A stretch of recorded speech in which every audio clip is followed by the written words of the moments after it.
네, 예술과 영화가 만나다. 예술인을 모셔놓고 영화 이야기를 한번 해보는 라이너의 컬처쇼크 특별 기획 아트로 영화 보기. 네, 많은 분들이 고소한 영화 읽기 이후에 이런 거 왜 안 하나 궁금하셨을 텐데 오늘 한번 특별하게 해보도록 하겠습니다. 자, 오늘 초대 손님부터 먼저 소개를 해드려야 될 것 같아요. 주로 영화인들이 초대됐던 이 자리에 오늘은 특별하게 좀 생소한 직업을 가진 분이 찾아오셨습니다. 바로 미술사가 이현식 선생님 오셨습니다.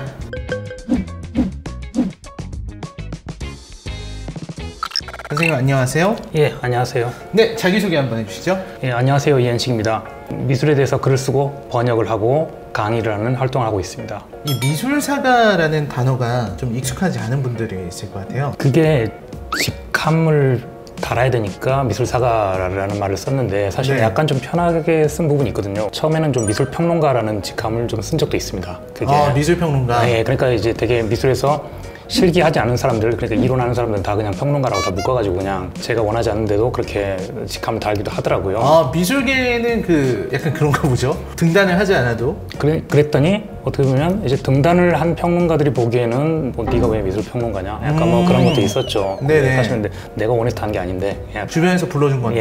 예. 제가 그래서 미술사가라는 건 미술 평론을 하지 않고 미술사를 기반으로 해가지고 연구를 하고 글을 쓰는 사람이다라고 알리기 위해서 어쩔 수 없이 약간 썼던 거고요. 미술사라고 하면 대개는 학계에서 굉장히 가방끈이 긴 어르신들이 굉장히 깊이 있는 주제를 다루는 것들이 되게 미술사라고 보통 할 수가 있는데 제가 그냥 편의상 미술사가라는 말을 좀 쓰고 네. 있습니다. 예. 그러니까 역사가라는 말이 있는 것처럼 예, 그렇죠. 미술사가인 거네요. 예, 그런 거죠. 그러니까 미술사를 바탕으로 연구한다. 미술사를 연구하는 사람이다. 라고 해서 개인적으로는 사실은 연구자라고 그냥 저 스스로를 얘기하고 싶을 때가 많아요. 미술사 연구자. 예, 그렇죠. 뭐 미술사를 뭐 중심으로 해가지고 사실 문화예술 여러 전반에 대해서 연구하는. 여러분들은 미술사 연구가 줄여서 미술사가와 함께하고 계십니다. 예. 오늘 또 궁금한 게 있는데 왜 미술사를 전공하신 건가요? 아니면 미술을 전공하신 건가요? 제가 사실은 실기로 출발을 했거든요. 대학 때는 이제 그림을 그렸습니다. 그러면 이제 미대에서 그림 그리시고. 그렇죠.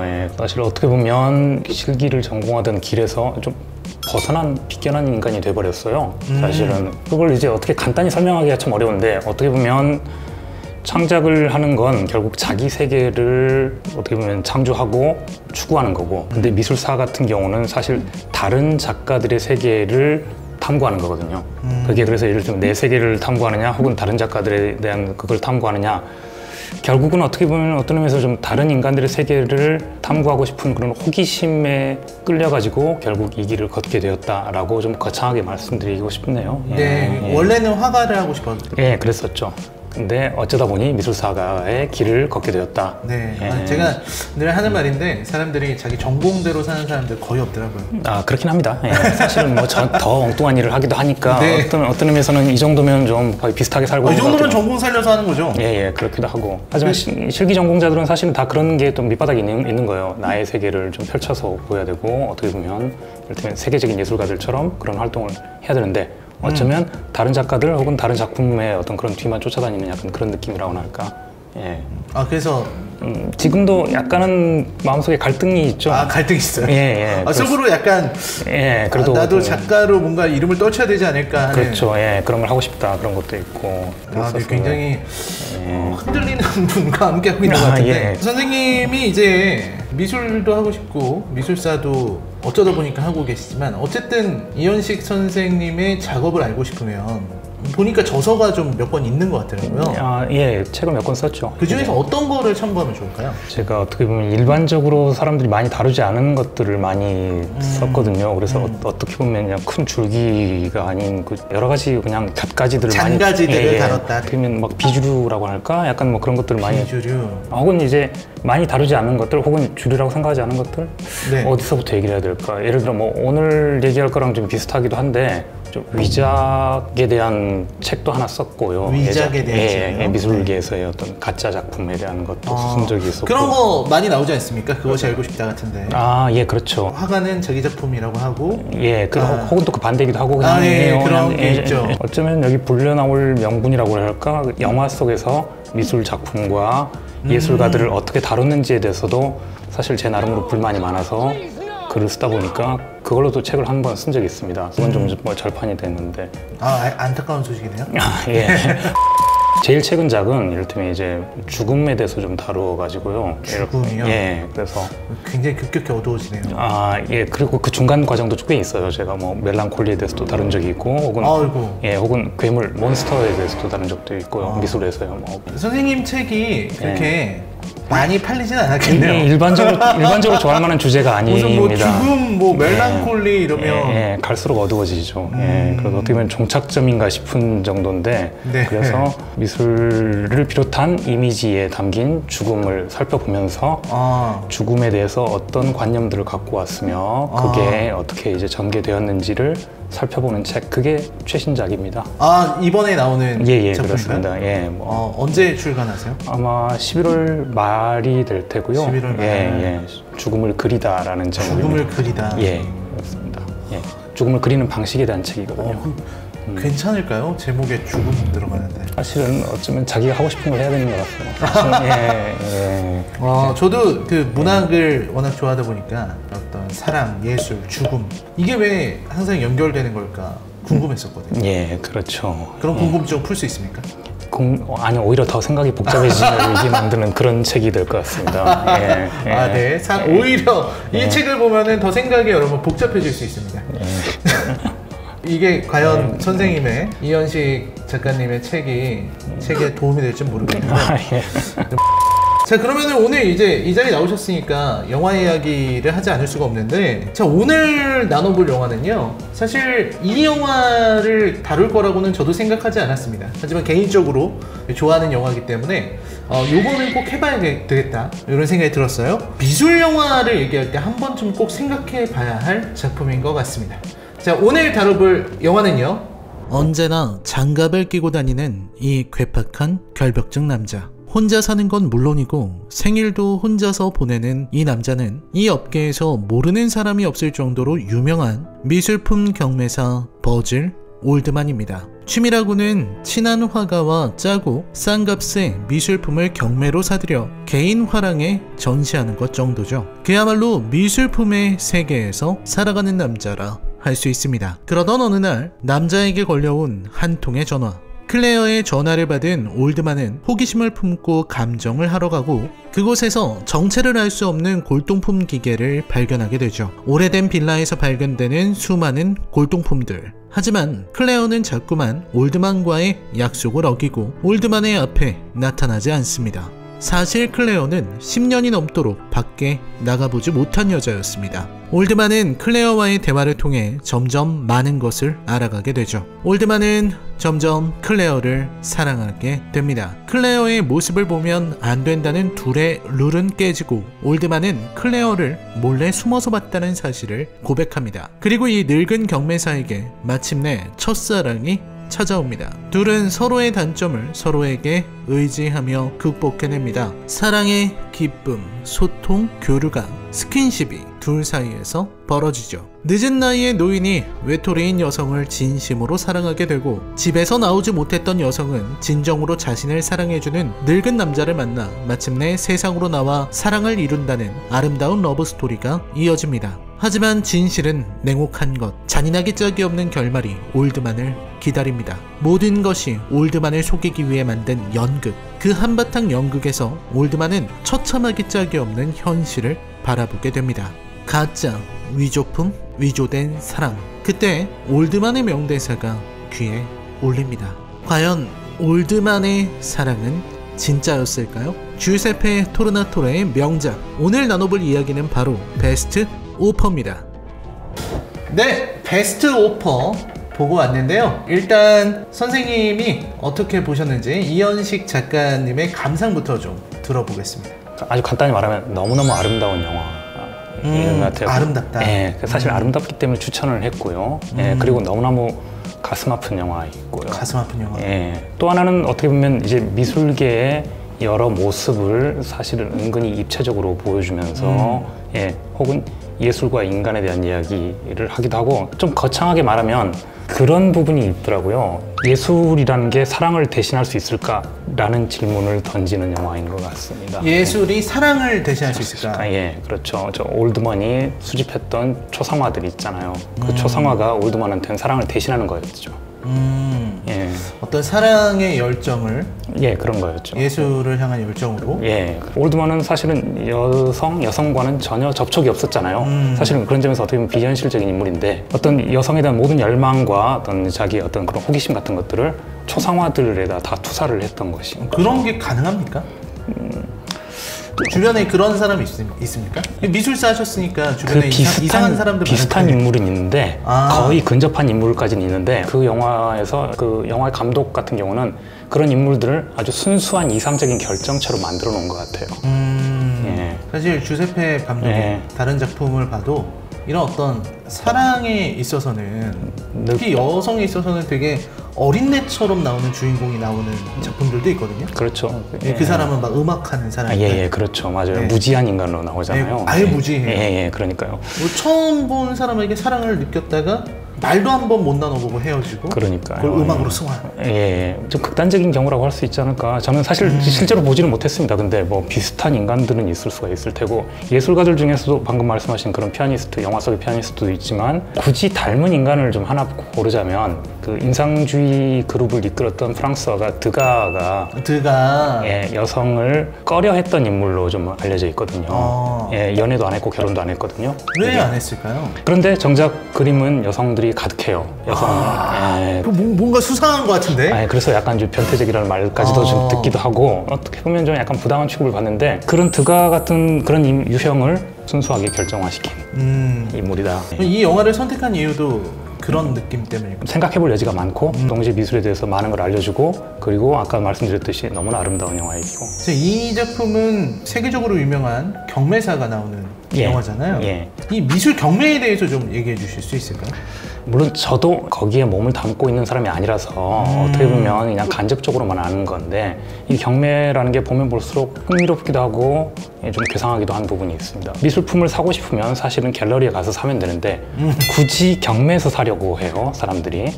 동시에 요즘 같은 경우는 이제 경매에서 어떤 미술품이 거래가 됐다고 하면 뉴스나 그런 데서 이제 크게 다뤄집니다. 그러니까 경매라는 건 미술품의 가격을 극대화시키기 위한 하나의 장치인 거예요. 그냥 1대1로 팔면은 그렇게 큰 가격이 되지 않는데 경쟁을 붙이는 거거든요. 그러니까 화제성을 불러일으키기도 하고요. 그리고 경매 자체가 약간 이벤트로서의 성격이 아주 강합니다. 그러면서 이제 경매 회사를 비롯한 관계자들은 큰 이익을 취하게 되고, 그리고 경매라는 경쟁을 통해 가지고 작품을 손에 넣으면 이상하게 그냥 일반적인 방식으로 사는 것보다 훨씬 만족감이 크다고 그래요. 그럴 수도 있겠네요. 스포츠 경기 같이 예를 들면 어떤 전리품처럼 느껴지는 경기에서 거구나. 이겼다라는 거죠. 재밌는 연구 결과가 있는데, 뭐 200억을 주고 내가 어떤 그림을 사려고 했다 그랬는데 이제 상대방이 210억 불러가지고 내가 못 산 거예요. 그러면 200억을 아낀 거잖아요. 그래서 200억을 아꼈으니까 이제 그냥 뭐 안심하고 그게 아니라 내가 그 작품을 못 산 것에 대한 상실감이 훨씬 크다는 겁니다. 그런 어떤 패배감을 느끼는 거군요. 그러니까 경매를 통했을 때 성취감도 크고 패배감도 큰 거예요, 극단적으로. 그래서 더 경매에 더 목을 매게 되는 것이고, 그리고 그러면서 이제 그런 것들을 좀 세계적인 국제적인 이벤트로 이제 만들 수가 있는 것이죠. 그리고 경매를 통해서 어떻게 보면 미술품 하나하나의 권위 자체가 굉장히 커지게 되는 것이죠. 경매에서 얼마에 팔렸다라고 해가지고요. 작가의 권위도 커지겠네요.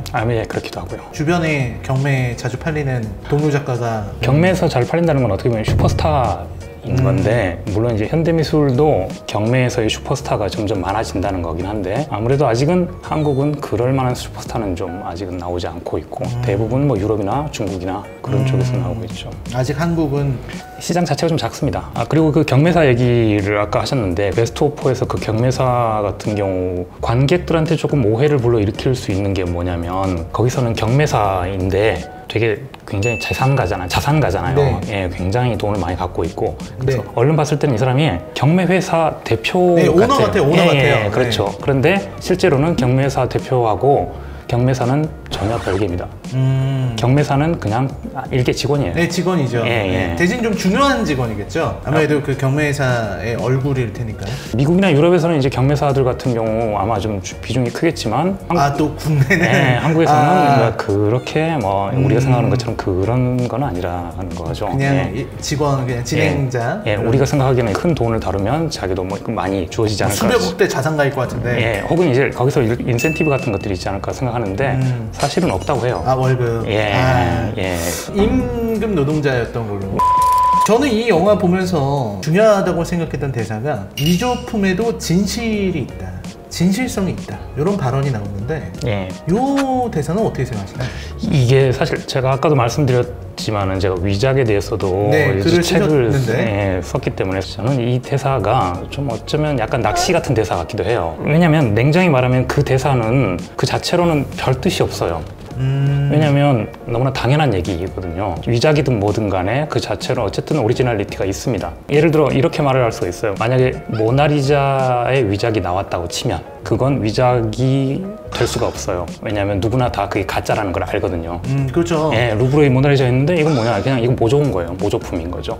그런데 위작이 성립이 되려면 레오나르도 다빈치의 새로운 작품이라면서 나와야 되는 겁니다. 여태까지 없었던 게 새로 발굴되었다. 그래야겠죠. 그렇죠. 뭐 1480년에 만든 것이다 라면서 실은 이제 최근에 만든 건데 마치 15세기에 나온 것처럼. 그렇죠. 그렇게 꾸미는 게 보통 위작의 어떤 아주 전형적인 방식이거든요. 근데 문제는 여기서 어쨌든 그 위작을 만든 사람은 본인의 오리지널리티가 있는 거예요. 위작자. 그렇죠. 아무튼 뭘 그렸으니까. 그래서 이 대사 같은 경우도 사실은 아무리 위작이라 하더라도 위작자의 오리지널리티가 있다라고 해석을 할 수 있는데, 근데 이 얘기가 나중에 이 영화에서는 상당히 좀 중요한 어떤 키워드로 작용을 하잖아요. 그렇죠. 좀 죄다 가짜로 이루어진 어떤 작업에서도 그 안에 일말의 진실성이 있다라는 얘기로 딱 전환되잖아요. 그러니까 엄밀히 말해서 연결이 안 되는데 감독 자체가 굉장히 교묘한 사람이니까 그걸 이렇게 연결시킨 거다. 교묘한 사람이라서. 교묘하게 연결시킨 거다. 감상적으로, 감정적으로 알기 쉬운 형태로 바꾸는 거다. 근데 이런 식의 어떤 위작들이 많이 나오나요? 꽤 많죠. 위작은 끊임없이 만들어지고 있을 거예요. 지금도. 예. 그만큼 이제 하나 만들어서 통했을 때 버는 돈이 많으니까. 그렇죠. 그래서 어떻게 보면 진짜의 역사의 이면에는 가짜의 역사가 몇 면이 마치 동전의 뒷면처럼 그렇게 계속 흘러오고 있는 것이죠. 굉장히 좋은 말씀을 해주셨고요. 이 영화에서 제일 좋아하는 장면이 있다면? 올드만이 자기 초상화 컬렉션을 보는 장면은 다 좋아요. 압도적이거든요. 사실은 그 수백 점의 초상화가 있다는 것 자체가 그냥 눈의 호사인 것이고. 경매 회사에서 일하면은 이런 거 볼 수 있겠죠? 아니요, 그렇지 않습니다. 가까이서 볼 수 있지 않을까요? 이렇게? 그렇긴 한데, 그러니까 오히려 이 부분도 재밌는 게 올드만의 비밀 수장고 같은 경우는 이상적인 미술관인 거예요. 그렇죠. 그러니까 실제로는 거기 그 작품들이 존재할 수 없습니다. 왜냐면 그 작품들은 다 엄연히 다 뭐 예를 들어 루브르 미술관이라든가 혹은 뭐 베를린이라든가 로마라든가 그런 곳에 다 엄연히 존재하는 작품들이거든요. 그렇죠. 그걸 다 모아놓은 거죠. 그러니까 그 자체가 이제 그냥 하나의 허구인 건데, 근데 그것들을 만약에 한 공간에 모아놓는다면 어떤 모습일까라는 걸 이 영화가 보여주는 셈인 거죠. 그래서 압도적인 아름다움. 압도적인 아름다움. 영화니까 표현할 수 있는 그렇죠. 그런 아름다움들이었다. 제가 아까 대사를 하나 꼽아봤는데 또 다른 명대사가 있다면 하나 소개해 주실까요? 미술관은 좀 상관이 없을 수도 있는데 개인적으로는 너무 와닿는 대사가 여자가 하는 대사죠. 그 여성에게 올드먼이 자기의 초상화들을 처음 보여줬을 때 나온 말이에요. 저절로 나온 말이죠. 나중에 어떻게 되더라도 지금 이 순간 당신을 사랑했던 것만은 진실이라는 걸 알아달라. 어떻게 보면 진실과 허위가 함께 들어가 있는 말이고요. 그렇지만 또 절실한 감정이 느껴져서 참 잊히지 않는 대사. 그 대사에서 진실을 보았다. 그렇죠. 물론 이제 그게 나중엔 단서고 일종의 약간 복선이 되지 않습니까? 하지만 그렇죠. 대사 자체가 너무나 아름다운 대사였던 것 같아요. 자, 베스트 오퍼 여러분 함께하고 계시는데요. 이 영화를 그래도 미술을 잘 아는 분, 또 미술사가의 입장에서 봤을 때 현실과는 다른 부분들, 디테일이 떨어지는 부분들 어떤 게 있었을까요? 아까 나온 얘기긴 합니다만 예를 들어 이상적인 미술관이긴 하죠. 경매사와 경매회사 대표를 약간 일부러 혼동하게 만든 것들도 사실은 경매사의 그 엄청난 부. 그렇죠. 현실과 조금 어긋난 부분이고 그리고 여러 초성화들을 한 곳에 모아놓으면서 실제로 존재할 수 없는 공간을 만들었고 몇몇 그 작품들 같은 경우에는 편의상 크기를 줄이거나 혹은 이제 부분적으로 자르거나 한 것들도 있더라고요. 또 이런 거는 전공자가 아니면 잘 알 수 없는. 그래서 그 올드먼의 그 수장고라는 건 미술사를 전공한 인간들한테는 일종의 도전 과제인 거예요. 저 중에 몇 개나 알아볼 수 있냐. 많이 못 알아보면 좀 약간 창피한 노릇이겠죠. 그래서 보시면서 이제 몇 개나 알아채셨나요? 이게 큰 문제인데 대충은 알겠는데 이제 제목이랑 디테일한 것들은 여전히 좀 어렵죠. 뭐 그만큼 숫자도 많았고요. 그리고 또 한 가지는 올드먼이 사실은 너무나 대단한 인간인데 미술의 영역에서도 다 어떻게 보면 경매의 영역에서도 자기 전공이란 게 있거든요. 근데 이제 올드먼은 그게 너무 넓은 거예요. 회화에 굉장히 조예가 있는데 공예도 그냥 다 알거든요. 근데 실제로는 그러기가 쉽지 않습니다. 보면 대개는 공예에서 시작을 해가지고 회화를 덧대거나 혹은 회화에서 시작을 해서 공예를 덧대거나 그러면 자기가 어떤 중점적인 어떤 전공이 있고 나머지 부분은 사실 잘 모르거나 새로 공부를 해야 되는 건데 올드먼은 그럴 필요가 없이 그냥 건드리면 다 나오잖아요. 그러니까 그런 부분도 사실 현실에서 어긋난 부분인 너무 거죠. 슈퍼 전문가였다. 그렇죠. 그리고 또 이를테면 뭐 거기 보면 그 복항송이라고 해가지고 옛날 자동 인형 로봇이 나오잖아요. 그러면서 올드먼이 하는 말이 자기가 논문 주제가 복항송이었대요. 그러니까 이 사람은 그러면 대체 어떤 행로로 어떻게 이제 공부를 해온 거냐 이게 정말로 학위가 여러 개이지 않을까요? 그럴 수도 있습니다. 박사만 한 6개 딴 사람일 수도 있잖아요. 그럴 수도 있죠. 그런데 그런 인간이 여자에 대해서는 완전히 백치 상태다. 뭐 그 자체가 거대한 비현실이죠. 박사학위를 6개를 따려면 그럴 수도 있을 것 같은데. 그렇게 이해를 해줘야 되나. 공부를 너무 열심히 한 걸로. 가장 아쉬웠던 대목이 있다면 어떤 게 있을까요? 사실 아쉬웠던 장면이 거의 없어요. 너무 영화가 너무너무 좋아가지고 저는 뭐 어디 하나 빠지는 데가 없다고 보는데 굳이 하나를 얘기하면 이건 좀 이상한 얘기일 수도 있는데 배드신입니다. 배드신이 눈에 걸리더라고요. 왜죠? 여성은 몸이 다 보이는데 남성은 이불을 붙이고 있어요. 갑자기 좀 약간 깨는 부분이었습니다. 그러니까 부자연스러운 거예요. 그게. 근데 의도가 있었겠죠. 연출 의도가. 어쨌든 그게 좀 부자연스러웠다. 그렇죠. 예전에 보면 야한 영화들에 나오는 D자형 이불 있지 않습니까? 네네네. 그런 걸 다시 보는 느낌이에요. 여성한테는 가슴까지 덮고 남자는 허리까지 오는 그. 그걸 니은자형 이불이라고 하는군요? 제가 그냥 붙여봤어요. 니은자형 이불. 저도 영화를 정말 많이 봤지만 처음 들어보는 이런 어떤 개념들. 뭘 말씀하시는지 근데 알죠. 그러니까요. 그냥 당연히 그냥 관례적으로 넘어가지만 사실은 생각해보면 정말 괴상한 어떤 그런 장치들. 아주 극한의 어떤 하이퍼 리얼리즘을 추구하시나 봐요. 배드신에 있어서. 아니 꼭 그렇진 않고요. 오히려 눈에 띄지 않게 뭔가 자연스럽게 갔었으면 되지 않을까. 차라리 그냥 니은자 이불을 차라리 그러면 그런가 보다 할 텐데. 관습적인 것이구나. 그렇죠. 이를테면 여성의 몸은 드러나도 되지만 나이 든 남성의 몸은 드러나면 안 되는 거 아닌가? 약간 그런 느낌을 받은 거예요. 연출하는 사람이 그렇게 느낀 거죠. 그러면 이현식이라는 미술사가가 이 영화에 평점을 매긴다면 한 몇 점 정도 주실 것 같습니까? 10점 만점 주시죠? 네, 저는 9.01. 9.01. 9를 넘기고 싶었거든요. 9를 조금 넘는. 9를 넘기고 싶었습니다. 10점은 좀 안 되고요. 저는 어떤 영화에 대해서도 10점을 주기가 어려운 부분이 있는 것 같아요. 왜냐면 보고 났는데 이보다 더 좋은 영화가 나오면 그러니까 10점을 줘놓으면 그 다음에도 10점이잖아요. 그래서 어쩌면 영원히 그냥 계속 9.5까지만 주지 않을까 싶기도 하거든요. 근데 그러다가 어느 한 작품을 만날 수도 있잖아요. 물론 그렇죠. 이거 이상은 없을 것 같다. 그게 늘 불안한 거예요. 섣불리 딱 10점을 줬는데 그 뒤에 더 좋은 영화가 나올 수도 있는 거고. 그러면 미술도 평점을 주거나 평을 하시는 미술평론가 분들이 계시잖아요. 그런 비슷한 일도 하시지 않나요? 여흥 삼아서 할 수는 있겠지만 사실은 미술이야말로 영화보다도 훨씬 그 가치 기준 자체가 중구난방이고 대혼란이라서. 중구난방이라니? 대혼란이요? 네. 현대미술은 제가 미술평론가 누구라고는 하지 않겠는데 평론가님 글을 봤는데 저는 그거 보고 충격적이었어요.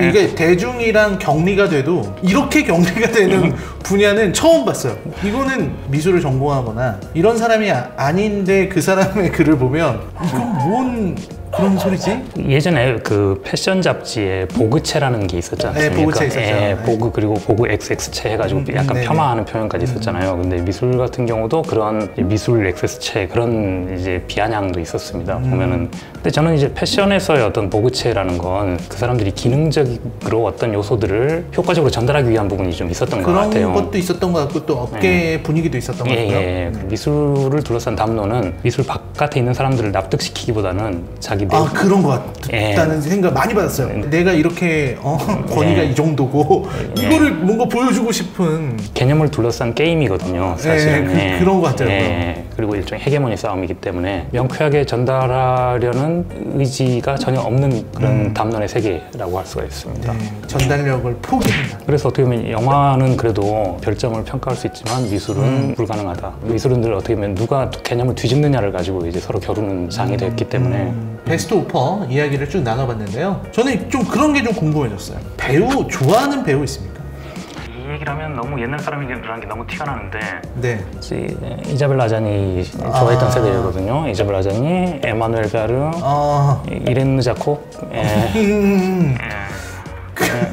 최근에는 이제 레아 세이두. 레아 세이두 그나마 좀 나아졌네. 아무튼 한국 배우 중에서는 혹시 있을까요? 물론 이제 좋은 배우들이 많은데 사실은 뭐랄까요, 이제 얼른 딱 이렇게 떠오르진 않고, 그냥 훌륭한 배우들은 많습니다만 어떻게 약간 내 마음에 드는 약간 동경을 불러일으키는 건 좀 다른 것 같아요. 보면 동경까지. 주로 제가 영화 취향 자체도 옛날 영화, 옛날 유럽 영화 쪽에 좀 맞춰져 있다 보니까 즐겨 보시는 영화도 옛날 유럽 영화를 보통 즐겨 보시는. 한때는 또 안토니오니 영화도 좋아했었고요.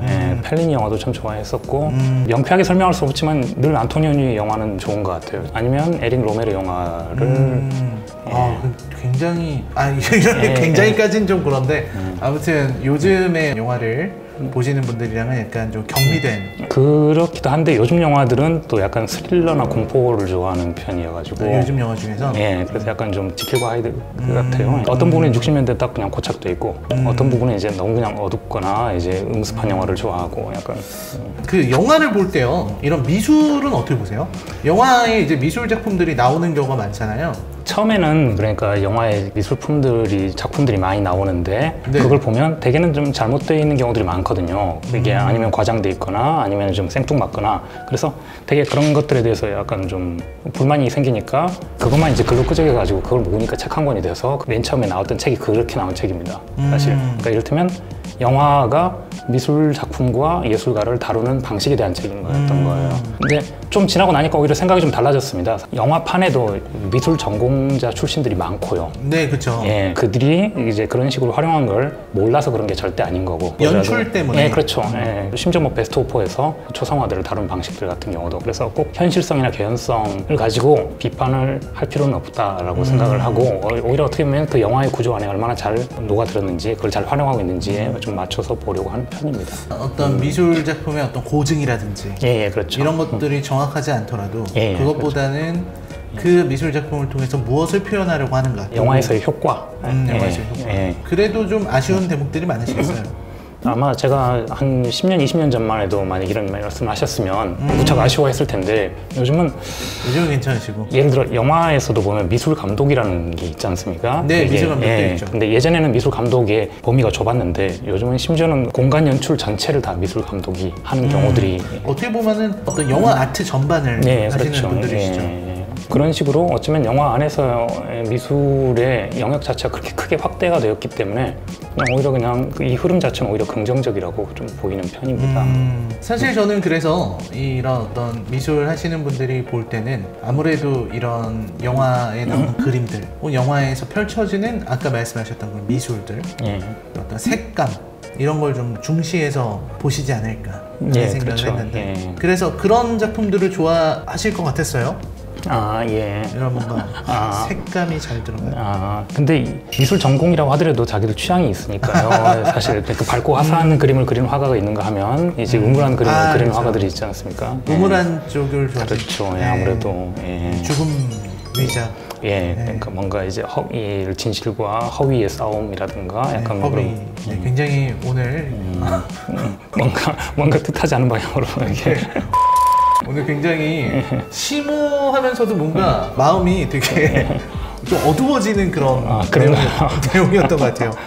미술사가 이현식 작가님과 함께 이야기를 나눠봤는데요. 작가님 오늘 처음으로 베스트 오퍼 얘기를 여기 나와서 하는 게 쉬운 일이 아닌데 해보시니까 어떠셨나요? 뭐 여러 가지로 너무나 흥미롭고 재미있는 어떤 기회였습니다. 예, 뭐 이제 불러주셔서 정말 감사하고요. 예, 보면 뭐 더할 나위 없이 만족합니다. 만족하셨다니까 다행이고요. 저희가 이번에 하나로 끝나는 게 아니라 바로 다음 편에서도 이현식 작가님과 함께 다음 이야기 이어서 진행하도록 하겠습니다. 네, 시청해주셔서 감사합니다. 여러분 안녕히 계십시오.